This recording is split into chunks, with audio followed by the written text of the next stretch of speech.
नमस्कार दोस्तों, मैं राघवेंद्र सोलंकी तक्षशिला बुंदेलखंड में आपका स्वागत करता हूं।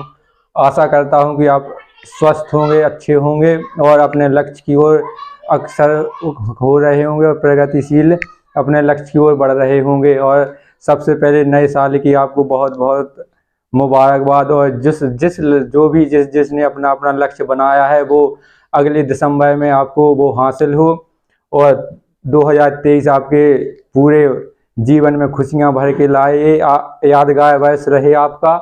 और अभी एसएससी जीडी के लिए 10 तारीख से आपके शायद पेपर हैं, तो उनका एडमिट कार्ड निकलने लगा है। अभी उसके लिए हमने 5-6 क्लास हिंदी की दे दी थी और इसके बाद ये अगली क्लास है अनेक शब्दों के लिए एक शब्द, जिससे जो आपके पेपर के महत्व से बहुत ही महत्वपूर्ण है। इसमें आपसे 1 या 2 नंबर के जरूर आते हैं और इसके बाद आपको संधि पढ़ाई जाएंगी और जिसमें से आपके 2-3 नंबर पक्के हो जाएंगे। ये बहुत ही महत्वपूर्ण है। ये है, इसके पहले हमने आपको एक क्लास देती थी जिसमें 10-12 थे, इसमें भी 10 हैं। इन्हीं में से आपको 1 या 2 नंबर के फंस जाएंगे, इन्हीं को आप 2-3 बार पढ़ लेना। पहला है सरलता से प्राप्त होने वाला जो सरलता से प्राप्त हो जाए, सुलभ या सहज।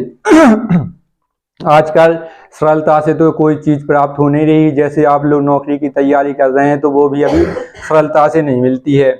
तो सुलभ माने होता है जो चीज सरलता से मिल जाए, और नौकरी मिलती है कठिनाई से, कठिन परिश्रम करने से। तो जो चीज जैसे कोई डरी मिल जाए, किसी गिर जाए या बिना फालतू मिल जाए लेटे हुए, तो उसे कहते हैं कि कोई चीज सरलता से मिल गई। अगर कोई चीज आपको सरलता से मिल जाएगी तो आपको उससे इतनी चाह नहीं रहेगी, या आप उसको ऐसा ही फेंक देंगे या कुछ समझेगी नहीं, उसकी अहमियत नहीं समझेंगे कि क्या क्या है। और दूसरा है आकाश को चूमने वाला।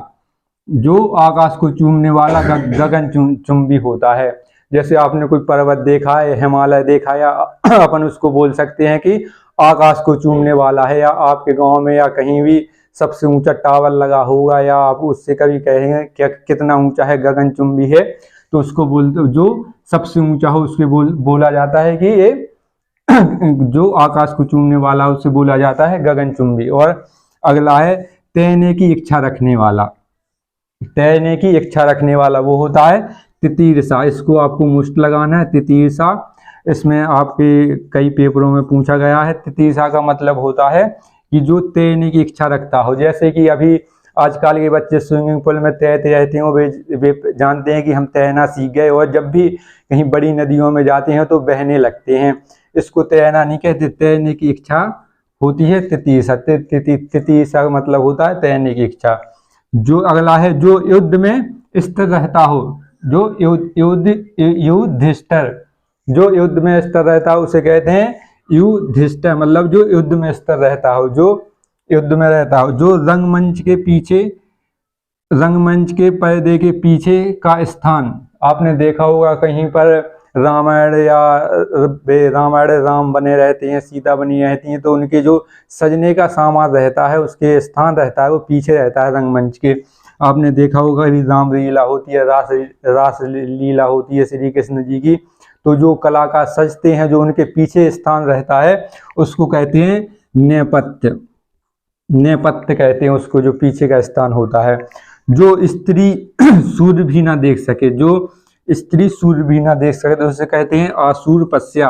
कभी आपने देखा है कि कोई लड़की या स्त्री या कोई कहीं बाहर नहीं निकलती, या सूर्य नहीं देख पाती, या किसी बीमारी के कारण सूर्य या धूप मना रहता है, उसे वो नहीं देख पाती, उसी को कहते हैं आसूरपस्या, मतलब सूर्य ना देख पाना।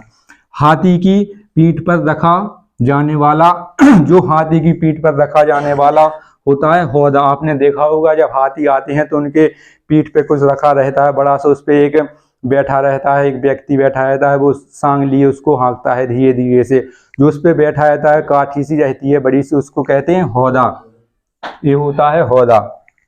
और उत्तराधिकार में प्राप्त संपत्ति, जैसे आपके 4 भाई या 2 भाई हैं, जो आपके पिताजी वसीयत लिखेंगे, उसमें आपकी जो उत्तराधिकार की संपत्ति होगी, तो आपको जो उसमें बंटवारा मिलेगा उसको कहते हैं रिक्त।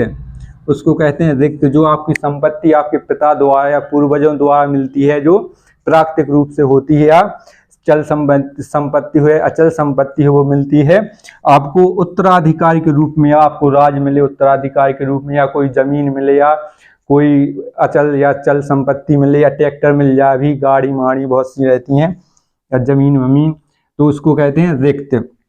और घुटने तक बाह वाला, जिसकी घुटने बाह वाला हो, नीचे तक घुटनों तक रहती हैं, उसको कहते हैं अजान बाहु। कहीं कहीं आपने व्यक्ति देखे लंबे रहते हैं, बाहें रहती हैं नीचे तक, उसको कहते हैं अजान बाहु। और सांझ और रात का समय, जो सांझ और रात का समय होता है उसे गोधूल कहते हैं। गोधूल, गोधूली बेला भी कहा जाता है। इसको इसलिए कहा जाता है कि जब शाम होती है, पहले गाय रहती थी गांवों में, अभी भी गांव में आपने देखा हो कि गाय भैंस ज़्यादा रहती हैं, तो वो घर पहले बाहर जाती थी चरने के लिए, फिर वो लौट के आती हैं जब वो शाम के टाइम घर की ओर, तो उनके पीछे एक धूल उड़ती है, बड़ी सी प्रकार में धूल उड़ती है, तो उससे पता चलता है कि गायें अब वापस आने लगी, या उनके पीछे की जो धूल उड़ती है उसी को कहते हैं गोधूली बेला। जब ना शाम होती है और ना ही ज़्यादा अंधेरा होता है, ना ही दिन होता है, उसको सांझ कहते हैं, उसको गोधूली बेला कहते हैं। आपकी परीक्षा से के महत्व से यही इतना ही बहुत है, और आगे की क्लासें देखने के लिए हमारे चैनल लाइक करें, सब्सक्राइब करें और शेयर करें। जय हिंद।